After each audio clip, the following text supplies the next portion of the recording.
आज बात गाड़ी में नहीं करेंगे, आज मेट्रो डे है ना, मेट्रो मंडे है। अच्छा, चल, ये अरे टिकट रख। इस वक्त है मेरे साथ दिल्ली के होम और एजुकेशन मिनिस्टर आशीष सूद जी, जिनसे हम करेंगे बात not in his office, not in studio, but inside the Delhi metro.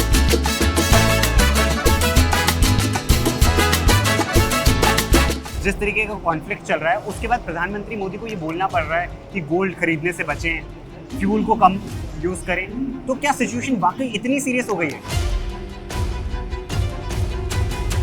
देखिए, फ्यूल महंगा हुआ है तो ट्रांसपोर्टेशन पर असर पड़ेगा और तमाम चीजें उससे इफेक्ट होती हैं। तो क्या सरकार उन सभी तरीके की चीजों के लिए रेडी है? तो ये आपदा में अवसर है।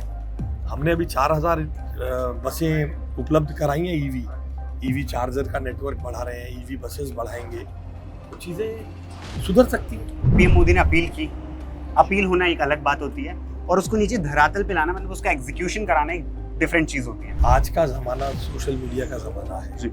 मैं केवल आप ही के कैमरे की निगाह में नहीं हूँ, सैकड़ों कैमरे हैं। बिल्कुल। और ये सब सैकड़ों कैमरे, जनता के कैमरे नियत देखते हैं। आपने नीट का जिक्र किया, नीट का पेपर फिर से लीक हुआ। ये सबजुडिस मैटर है, इस पे जांच चल रही है। बीजेपी के तमाम राज्यों में देख रहा हूँ, जितनी भी सरकार है वहाँ पे सब लोग इस तरीके के कदम उठा रहे हैं। बट कल क्या, परसों क्या ये एक स्ट्रक्चरल शिफ्ट है? यस। अच्छा, गिर जाओगे, आगे आ जाओ, रास्ता रुको।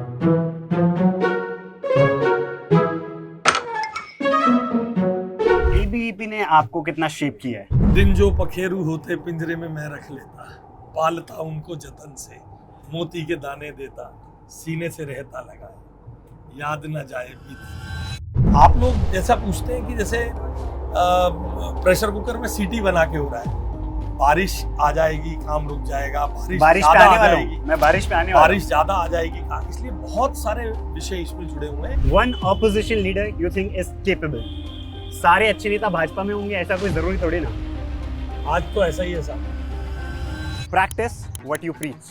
वैसे तो एक छोटी सी बात है, लेकिन इसे फॉलो करना उतना ही मुश्किल। दरअसल आज से ठीक कुछ दिन पहले प्रधानमंत्री मोदी देश की जनता से एक अपील करते हैं। हमें पेट्रोल डीजल का उपयोग कम करना होगा। शहरों में जहां मेट्रो है, वहां हम तय करें कि हम मेट्रो का ही उपयोग करेंगे, ज्यादा से ज्यादा मेट्रो में ही जाएंगे। जिसके बाद प्रधानमंत्री मोदी के काफिले का एक वीडियो सोशल मीडिया पर वायरल होता है। उस वायरल वीडियो में दिखता है कि प्रधानमंत्री मोदी के काफिले में मात्र गाड़ियां हैं 2, which means prime minister of India is leading by example. ऐसे में आज मैं आया हूं दिल्ली के कैबिनेट मिनिस्टर आशीष सूद जी के यहाँ। आशीष सूद जी मुझसे मिलते हैं और कहते हैं विशाल, समय की थोड़ी कमी है, चलिए रास्ते में करते हैं बात। तो मैंने कहा ठीक है भैया, सरकारी गाड़ी होगी, एक छोटा काफिला होगा, उसी में बैठकर आराम से कर लेंगे बात।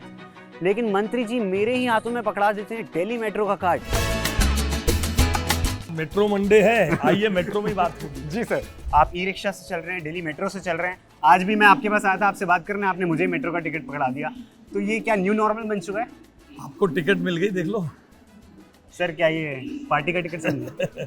टिकट मिल गई है जी। देखिए तो, क्या है, प्रधानमंत्री जी ने जो कॉल दिया है जी, वो कॉल सब देशवासियों के लिए मेरा मानना है राष्ट्रीय जिम्मेदारी है। मैं इसको ठीक उस तरीके से देखता हूं जैसे शास्त्री जी ने जब एक समय आह्वान किया था, सप्ताह में एक दिन हर भारतवासी उपवास रखे जी। और आपने देखा तब इतना सारा सोशल मीडिया नहीं था, तो भी लाखों लोगों ने उसको फॉलो किया, हर करोड़ों लोगों ने फॉलो किया जी। और देश खाद्य संकट से बाहर आया। आज जिस प्रकार का वातावरण है वेस्ट एशिया के युद्ध के कारण, उसमें प्रधानमंत्री जी का ये आह्वान और देशवासियों की इसका रिस्पांस, ये अपने आप में बहुत महत्वपूर्ण है। लेकिन सर देखिए, जिस तरीके का कॉन्फ्लिक्ट चल रहा है, उसके बाद प्रधानमंत्री मोदी को ये बोलना पड़ रहा है कि गोल्ड खरीदने से बचें, फ्यूल को कम यूज करें, तो क्या सिचुएशन वाकई इतनी सीरियस हो गई है? देखिए, प्रिकॉशनरी मेजर्स में जी देश को तैयार करना, जी, जो लोग पार्टी से ऊपर उठकर जी, जो पार्टी से ऊपर उठकर देश के लिए काम करते हैं, जी, जो स्टेट्समैन होते हैं, जी, जो युग दृष्टा होते हैं, उनका ये काम होता है। देखिए सर, अब जिस तरीके का क्राइसिस चल रहा है, आने वाले समय में अगर इसी तरीके से चीजें चलती रही, फ्यूल महंगा हुआ तो सब कुछ महंगा होगा। देखिए, फ्यूल में इन सब के कारण दिक्कतें होती ही हैं, जी, मगर भारत ने अभी तक जी फ्यूल के दामों पर बाकी विश्व के मुकाबले जी बहुत बहुत बड़ा फर्क रखा है। जी। बाकी विश्व में जिस प्रकार शॉर्टेज हुई है, जी फ्यूल के दामों में अंतर हुआ है, उसके मुकाबले भारत ने अभी तक इन चीज़ों को रोकने में सफलता पाई है। नहीं, मेरा मानना है सर, जैसे देखिए फ्यूल महंगा हुआ है तो ट्रांसपोर्टेशन पर असर पड़ेगा और तमाम चीज़ें उससे इफेक्ट होती हैं। तो क्या सरकार उन सभी तरीके की चीज़ों के लिए रेडी है? देखिए, सरकार रेडी है। मोदी जी के आह्वान पर देशवासी तैयार है। हम सब जो राज्य सरकारों में काम कर रहे हैं, सभी जनप्रतिनिधि, आज दिल्ली के सभी विधायक, हमने सभी लोगों को आह्वान किया है कि एक दिन मेट्रो का ज़्यादा से ज़्यादा इस्तेमाल करें। कोई फोर्स नहीं है किसी पे जबरदस्ती नहीं है, स्वेच्छा के साथ। आज मेट्रो, ई रिक्शा, और ऐसा नहीं कि आज लगातार मैं देख रहा हूँ आपको बीजेपी के तमाम राज्यों में देख रहा हूँ, जितनी भी सरकारें हैं वहाँ पे सब लोग इस तरीके के कदम उठा रहे हैं। बट कल क्या, परसों क्या ये एक स्ट्रक्चरल शिफ्ट है? यस, हमने या फिर हम मानते हैं, जो मोदी जी अक्सर कहते हैं ना, आपदा में अवसर, जी ये आपदा में अवसर भी है। जैसे जब कोविड के दिनों में तो एक आदत बदल गई, आदत बदली हाथ धोने की, सोशल डिस्टेंसिंग की। अब हम अपने सार्वजनिक परिवहन को सुदृढ़ कर लें, ये अवसर है। हम अपनी इन चुनौतियों को, लास्ट माइल कनेक्टिविटी को, लोग क्यों नहीं मेट्रो में, थोड़ा पिछले सालों में लास्ट माइल कनेक्टिविटी, मेट्रो में बैठ के दफ्तर तो जा सकते हैं, दफ्तर से दूसरी जगह, तीसरी जगह जब जाना हो, तो ये आपदा में अवसर है। हमने अभी 4000 बसें उपलब्ध कराई हैं, ईवी चार्जर का नेटवर्क बढ़ा रहे हैं, ईवी बसेस बढ़ाएंगे, तो चीज़ें सुधर सकती हैं। अब सर देखिए, पीएम मोदी ने अपील होना एक अलग बात होती है और उसको नीचे धरातल पे लाना, मतलब उसका एग्जीक्यूशन कराना एक डिफरेंट चीज़ होती है। तो नियत और नतीजे में जो डिफरेंस है प्रैक्टिकली, वो आप कैसे कम करें? आज का ज़माना सोशल मीडिया का ज़माना है जी। मैं केवल आप ही के कैमरे की निगाह में नहीं हूँ, सैकड़ों कैमरे हैं। बिल्कुल। और ये सब सैकड़ों कैमरे, जनता के कैमरे नियत देखते हैं। अगर हम केवल लिप सर्विस कर रहे होंगे तो ये कहीं ना कहीं, मैं यहाँ दिखाने को करूँगा और कहीं और जाऊँगा 4 गाड़ी लेकर, तो कोई ना कोई कैमरा पकड़ ही लेगा। जी। वहीं से पता चलता है। और नरेंद्र मोदी जी के आह्वान को सभी लोग, जनता भी बहुत जिम्मेदारी से ले रही है। सर, आप एक आउटरीच प्रोग्राम चला रहे हैं जहाँ प्रिंसिपल से जाकर मिलते हैं लगातार, लेकिन अभी जब ये फैसला आया उसके बाद से आपने वो सब कुछ ऑनलाइन शिफ्ट कर दिया। तो आपको लगता है कि जब आप ऑनलाइन इस तरीके की चीज़ों को डील करेंगे तो ऑन ग्राउंड इंस्पेक्शन की एक अलग भूमिका रहती है? हमने ऑनलाइन और वर्चुअल ओब्लिक हाइब्रिड मोड किया है। जी। आज मैं 2 जोन्स के 100 से अधिक प्रिंसिपल्स को फिजिकली मिलने जा रहा हूँ। जी। 3 मीटिंग्स हम वर्चुअली कर चुके हैं। जी। उसका अपना लाभ है और हम उसका वर्क कल्चर भी बना रहे हैं। जी। सरकार में वर्क फ्रॉम होम का वर्क कल्चर नहीं है। जैसे ये लोग अगर दफ्तर में कहीं काम करते हैं तो इनके यहाँ वर्क फ्रॉम, हम उसको भी डेवलप कर रहे हैं, उसके प्रोटोकॉल्स बना रहे हैं। जी। मगर कई दफ़ा हमें फिजिकली कुछ चीज़ें इंटरैक्ट करने के लिए करनी पड़ती है, इसलिए आज एक फिजिकल होगा, बाकी अधिकांश हफ्ते में 2 दिन दिल्ली सरकार वर्क फ्रॉम होम का आह्वान किया। हमने नॉन इम्पॉर्टेंट अधिकारियों को नहीं बुलाने का, हमने सारे वाइस चांसलर्स को कहा है जितने गेस्ट लेक्चर्स को हम कर सकते हैं, नॉन प्रैक्टिकल क्लासेस जो हैं उनको वर्चुअल मोड पे करें। उन सब के लिए रोबोस्ट ब्रॉडबैंड सिस्टम कॉलेजेस को, स्कूल्स को देने का काम हम कर रहे हैं। अब आज आशीष सूद जी दिल्ली मेट्रो में दिख रहे हैं, लेकिन ये आशीष सूद जी अपने स्टूडेंट डेज में, मैंने सुना है यू स्पेशल में भी बड़े धरने प्रदर्शन किया करते थे। 12.5 रुपए का पास मिलता था, क्योंकि आप ABVP इनमें से भी क्या भाई सर, आपने भी बनवाया 12.5 का? 12.5 का पास मिलता था। एक बस छोड़ के दूसरी छोड़ के तीसरी में चढ़ने का बड़ा आनंद था। तो मैं अपने दर्शकों को बताना चाहूँगा, आशीष सूद जी भले ही अभी दिल्ली में मिनिस्टर हैं, इससे पहले डूसू के प्रेसिडेंट भी रहे हैं, डूसू के अधिकारी भी रहे हैं, और अपने स्टूडेंट यूनियन डेज में काफ़ी ज़्यादा एक्टिव रहते थे पॉलिटिक्स में। विद्यार्थी परिषद में आपने काम किया है। उन दिनों के बारे में सर बताइए, कैसा रहता था उन दिनों? क्या हालात थे, क्या परिस्थितियाँ थी? दिन जो पखेरू होते पिंजरे में मैं रख लेता, पालता उनको जतन से, मोती के दाने देता, सीने से रहता लगाए, याद न जाए बीते दिनों की। बड़ा पुराना गाना है रफ़ी का। जी। देखिए, पुराना समय हर एक को अच्छा लगता है, जी। अपना समय खास तौर पे अच्छा लगता है। हर युग की अपनी आवश्यकताएं हैं, अपने प्रोटोकॉल्स हैं, अपना जीवन जीने का तौर तरीका है। हमारे समय में जिसे हमारे भाषा में कहते हैं कसारे का समय था, थोड़ा अभाव का समय था, जी मगर उसमें भी बड़ा मजा था। आज चीजें ज्यादा है, बिल्कुल। तब साल के एकेडमिक ईयर बदलते ही तब नए कपड़े नए बस्ता मिलता था, उसका जो चार्म रहता था, हाँ अब नया कपड़ा मिलेगा। अब तो लोग सेल में पहले ही खरीद के रख लेते हैं अगले साल के भी कपड़े, वो भी चार्म खत्म होता जा रहा है। क्या पॉलिटिक्स में वो रॉ आइडियलिज्म बचा है जो उस दौर में था? देखिए अब कैसे बचेगा, भारतीय जनता पार्टी के अलावा एक लेफ्टिस्ट पार्टियां थी जिनका कोई आइडियलिज्म था, वो खत्म हो गई। जो बाकी के दल हैं उनके यहाँ तो ट्रांजैक्शनल रिलेशन है, टीएमसी है, आम आदमी पार्टी है। यहाँ आप किसी से पूछिए, कोई बताए आम आदमी पार्टी का आरक्षण को लेकर क्या ओपिनियन है, किसी ने सुना हो कभी तो बताए। आम आदमी पार्टी की इकोनॉमिक पॉलिसी क्या है जी, कोई बताए। हमारी पॉलिसी अंत्योदय गरीब कल्याण की पॉलिसी है।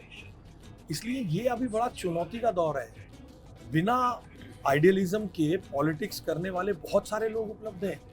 जितने ऐसे दल हैं, आज नेशनल पार्टी कांग्रेस है, मगर कांग्रेस के नेताओं ने सर्वोच्च नेताओं ने मंडल कमीशन को लेकर, आरक्षण को लेकर, इकोनॉमी को लेकर जो पार्लियामेंट में कहा है, कांग्रेस के डिक्लेयर्ड स्टैंड है, आज कांग्रेस के नेता सोशल मीडिया पे उसके ठीक विपरीत बोल रहे हैं। तो आइडियलिज्म कहाँ बचा?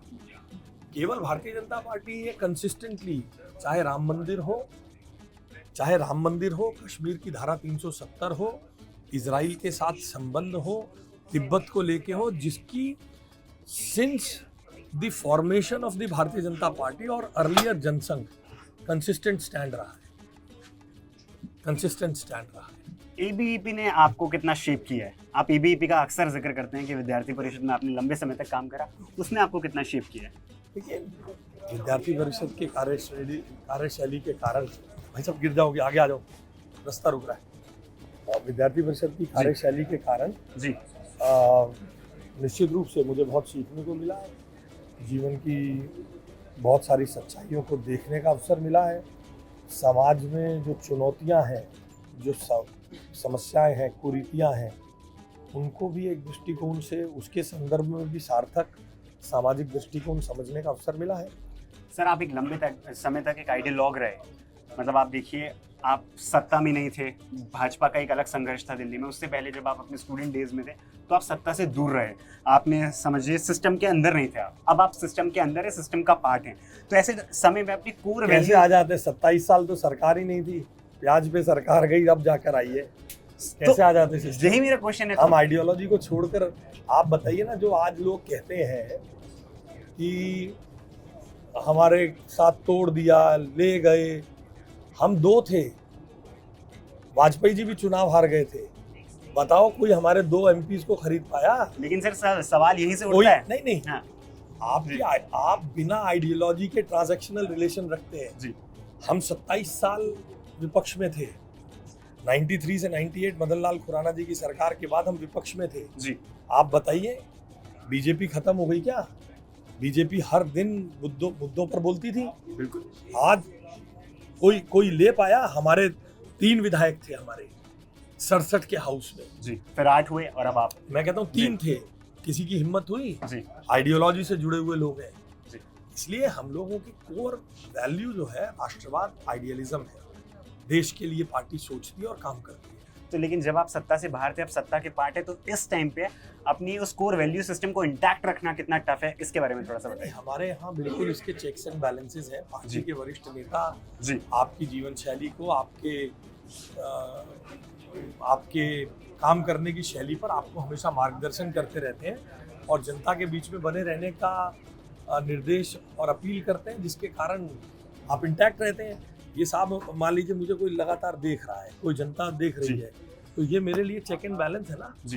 मेरे कंडक्ट को देखेंगे जी, मेरे कंडक्ट को देख रहे हैं जी। मैं पहले क्या खाता था, कैसे कपड़े पहनता था, कैसी सवारियों में चलता था जी, तो जनता 1 मिनट में चलती है।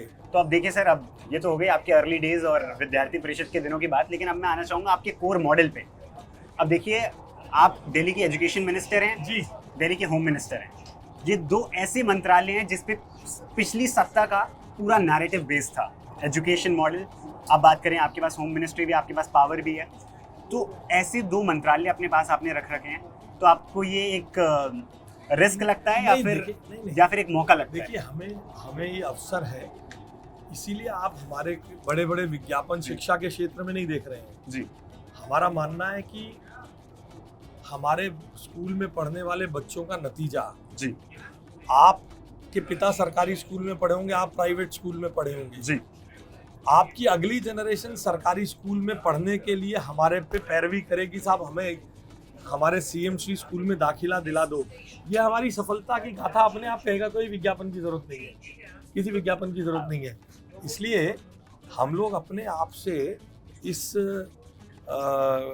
जो आम आदमी पार्टी का उपलब्धियों पे के आप- संदर्भ में हम जनता के बीच में काम कर रहे हैं। 7,000 से 8-9,000 के लगभग हमने स्मार्ट क्लासरूम लगा दिए हैं, जो गरीब बच्चों को आप प्राइवेट स्कूल में क्यों भेज रहे थे बच्चों को? इसीलिए ना, वहाँ का इंफ्रास्ट्रक्चर अच्छा है, बिल्डिंग अच्छी है, वहाँ के स्मार्ट बोर्ड्स हैं, वहाँ डिजिटल लाइब्रेरीज हैं, सर आपकी सरकार वहाँ को कंप्यूटर्स जी। हैं। हमने ये सब चीज़ें उपलब्ध कराई हैं अपने जी। विद्यार्थियों को। 1 साल में आपकी सरकार का एजुकेशन में सबसे बड़ा विजिबल चेंज क्या हुआ है?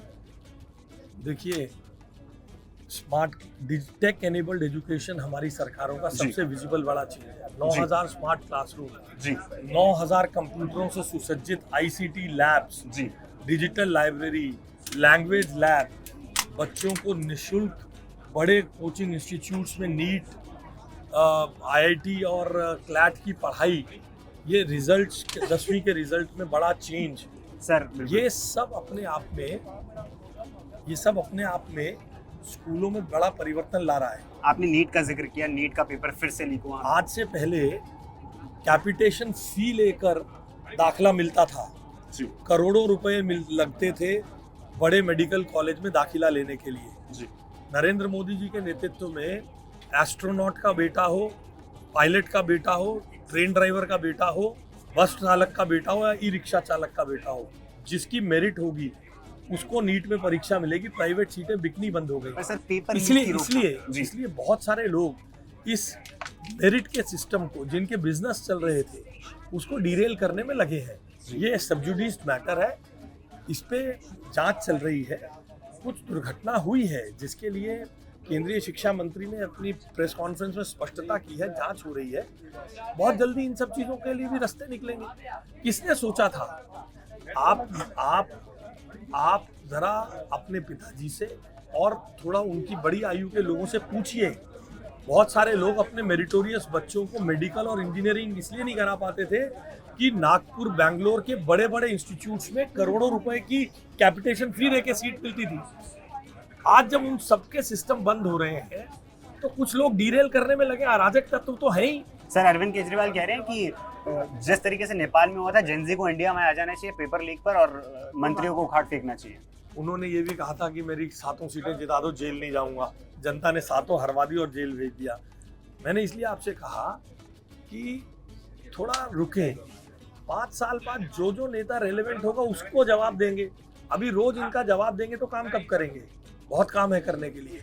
स्कूल्स ठीक होने हैं। एक मेजर मुद्दा स्कूल्स की आप बात कर रहे हैं। दिल्ली में मैक्सिमम पेरेंट्स इस बात से परेशान रहते हैं कि प्राइवेट स्कूल मन मर्जी अपनी फीस बढ़ाते हैं। उस पर आप एक लॉ लेकर आए, इसमें कब से राहत फिर मिलेगी? उसमें भी इंटरेस्ट है। हाँ। इसलिए जो एक व्यक्ति 1 करोड़ रुपए पेशी लेता हो, ऐसे वकीलों को खड़ा करके उस कानून को रोकने का काम किया जा रहा है। अच्छा, आम आदमी पार्टी के नेता ऐसे वकीलों को बैक कवर फायर दे रहे हैं जी। उनके साथ लगकर इसको डिरेल करने का काम कर रहे हैं। मगर हम भी सरकार की तरफ से हमने एक जिम्मेदार कानून बनाया है।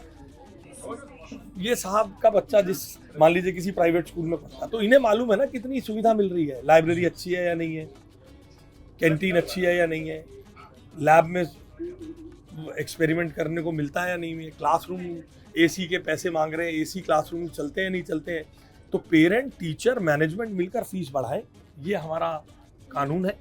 उस कानून के हिसाब से चलने की कोशिश करें। अब देखिए वेस्ट एशिया में क्राइसिस चल रहा है, वहाँ पे कई हजार हमारे स्टूडेंट्स फंसे हुए हैं। तो क्या आपको एक वेकअप कॉल नहीं लगती कि इंडिया में, दिल्ली में आपको एजुकेशन मॉडल इतना स्ट्रॉन्ग करना चाहिए? एनईपी 2020 के बाद एक सेंटर्स और एक्सीलेंस और एमिनेंस बनाने के लिए जो विदेशी यूनिवर्सिटीज़ को भी यहाँ अवसर देने का, उनके कैंपस बनाने का एग्रीमेंट्स केंद्र सरकार के निर्देश पे हुए, this will give very good opportunity to all this. आपसे बात हो रही है, आप मंत्री हैं, दिल्ली सरकार के सबसे पावरफुल मिनिस्टर माने जाते हैं आप, और आपसे अगर हमारी मेरे से कोई दुश्मनी है, ऐसी ऐसी बातें कर रहे हो? नहीं, ऐसी कोई बात नहीं है। 6 पोर्टफोलियोज आपके पास हैं, दिल्ली छोटा राज्य है, सभी के पास 6 7 7 है। लेकिन देखिए यमुना का जिक्र ना हो आपसे बात करते हुए तो हमारी कॉन्वर्सेशन अधूरी रहेगी।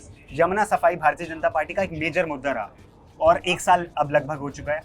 क्या डेवलपमेंट हुई है, आने वाले टाइम में किस तरीके के रिजल्ट देखने को मिलेंगे? यमुना जी की सफाई हमारी सबसे बड़ी इच्छा है, हमारा सबसे बड़ा एफर्ट है जी। माँ यमुना की सफाई हो, वहाँ उसमें गिरने वाले 22 बड़े सीवर को ईटीपी लगाने का काम चल रहा है जी। यूपी से जहाँ से पानी गिरता है दिल्ली में जी, उसके कारण जो झाग और बाकी चीजें आती है, उसके संदर्भ में यूपी सरकार के साथ काम हो रहा है जी। हरियाणा सरकार के साथ समन्वय से बात हो रही है। हरियाणा सरकार अपने यमुनानगर और बाकी हिस्सों में ईटीपी लगा के साफ पानी करने का प्रयास करे। देखिए ये आप लोगों ने 2027 यमुना जी तक की सफाई भी जी। यमुना जी की सफाई भी कोई एक दिन का काम नहीं है। It takes time to execute good things. लेकिन वो रिजल्ट्स हमें कब दिखने स्टार्ट होंगे? आपने 2027 तक का आपकी सरकार ने देखिए ये टारगेट किया। केवल यमुना हमारे राज्य की नदी नहीं है, हाँ यमुना हमारे राज्य की नदी नहीं है, उत्तर प्रदेश से, हरियाणा से, अन्य राज्यों से भी इसका ताल्लुक है। तो इसलिए ये एक इंट्रा डिपार्टमेंटल इंट्रा स्टेट हमें अपना इसके संदर्भ में इंट्रा स्टेट कोऑर्डिनेशन स्थापित करनी पड़ेगी जी। इंट्रा स्टेट कोऑर्डिनेशन स्थापित करनी पड़ेगी, तब जाकर हम इसको सफलतापूर्वक कर पाएंगे। It takes time. और राज्यों के प्रशासन को भी रोपिन करना पड़ेगा। दूसरा मुद्दा, यमुना सफाई की बात हुई, डेली एजुकेशन की बात हुई, कूड़े के पहाड़।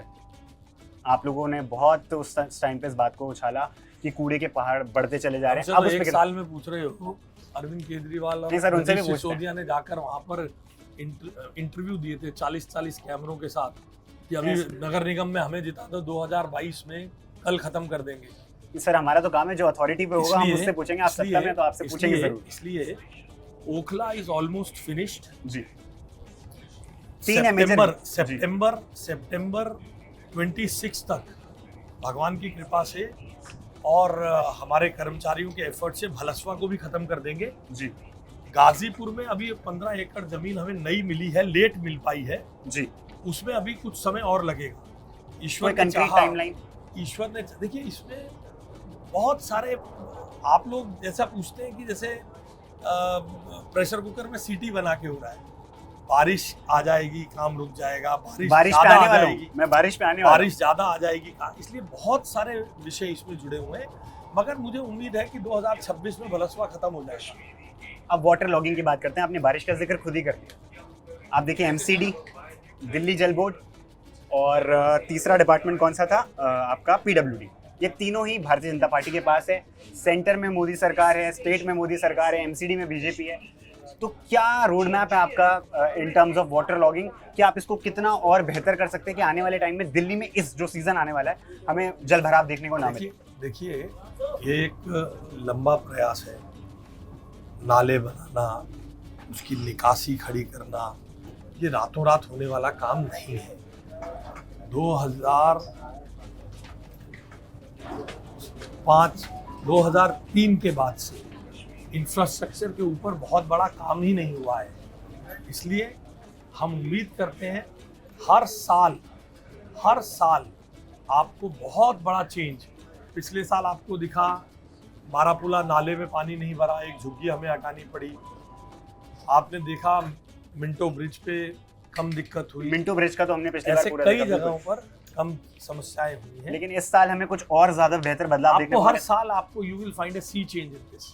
अब आप होम मिनिस्टर भी हैं, हालांकि दिल्ली सरकार के अधीन पुलिस नहीं आती है, केंद्र में आती है, लेकिन क्योंकि दोनों में ही भारतीय जनता पार्टी की सरकार है, लॉ एंड ऑर्डर को लेकर बीजेपी का क्या रोड मैप है? क्योंकि दिल्ली में क्राइम की सिचुएशन में कुछ ज्यादा, हम पुलिस हमारे पास नहीं है, मगर हम डीएम कार्यालय के माध्यम से जी, डीएम के माध्यम से हम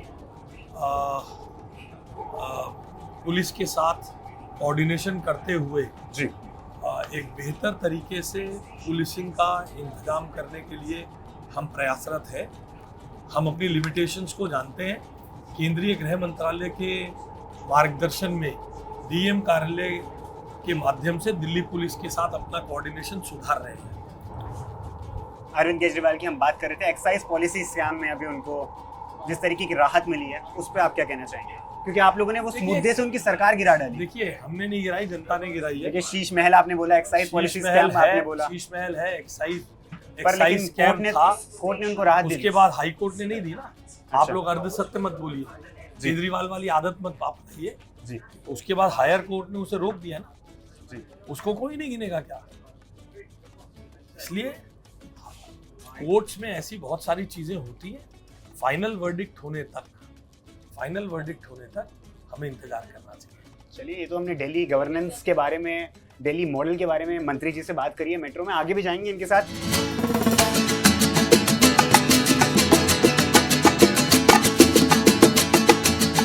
लगातार मैं देख रहा हूँ आप कभी मेट्रो से घूम रहे हैं, कभी ई रिक्शा से। आज मुझे भी अपने साथ ई रिक्शे में ले आए। अब तक मैं मेट्रो में था। आपको भी देखना चाहिए जी, जीवन कैसा है। Thank you. हम सर ग्राउंड पे रहते हैं लगातार, बट हमें भी उम्मीद थी कि देश का जो नेता है वो भी ग्राउंड पर निकल के लोगों की बुनियादी समस्याओं को समझे। बट हम देख रहे हैं आपके साथ मेट्रो में रहे। थोड़ा हमने काफ़ी सीरियस मुद्दों पे बात करी, थोड़ा लाइट नोट पर आना चाहूँगा। गर्मी बहुत ज़्यादा हो रखी है, तो एक रैपिड फायर मैंने आपके लिए तैयार किया था। स्टूडेंट पॉलिटिक्स या मिनिस्टीरियल पॉलिटिक्स? Student politics. अच्छा, one Delhi problem you want solve before next election, मतलब आप चाहेंगे कि अगले इलेक्शन तक वो सॉल्व हो चुकी हो? दिल्ली का ट्रैफिक की समस्या, जाम की समस्या खत्म होनी चाहिए। One opposition leader you think is capable? सारे अच्छे नेता भाजपा में होंगे ऐसा कोई जरूरी थोड़ी ना। आज तो ऐसा ही है सर। ओके, तो आप दूसरे पक्ष में किसी को केपेबल नहीं समझ रहे? नहीं। Okay, favourite Delhi food spot? Omi के छोले भटूरे, डी ब्लॉक के सरकारी स्कूल, डी ब्लॉक जनकपुरी के सरकारी स्कूल के पास।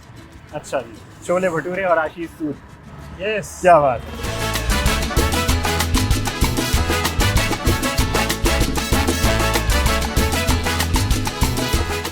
One thing people misunderstand about politicians. They are superhumans. Yes, superhumans. Okay. एक टफ क्वेश्चन मैं आपकी तरफ लाने वाला हूँ। ABVP या बीजेपी? ये कोई प्रश्न ही नहीं है। ये प्रश्न तो है। देखिए, ABVP ने आपको रेडी किया है, बीजेपी में आप काम कर रहे हैं। दोनों ही जी। छोले भटूरे या छोले कुलचे? Chole bhature any day. छोले कुलचे से क्या नाराजगी है? कोई नाराजगी नहीं है, वो हर जगह नहीं, उसके लिए भी स्पॉट है। सुभाष नगर में पुराने अजंता सिनेमा के पास गुरुद्वारे के बाहर दो भैया खड़े होते हैं जी।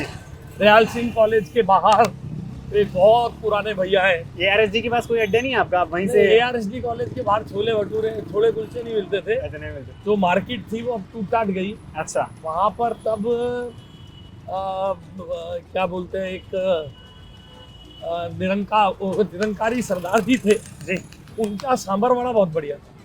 अच्छा, फेवरेट एक्टर इन मूवी? अनेक फेवरेट एक्टर और एक- मूवी है, एक- मगर मैं अमिताभ बच्चन और धर्मेंद्र को आइडियलाइज करके और देखते हुए बड़ा हुआ। मूवी तो बहुत सारी है सर, अब किस किस को बताऊं। शोले, दीवार, जंजीर।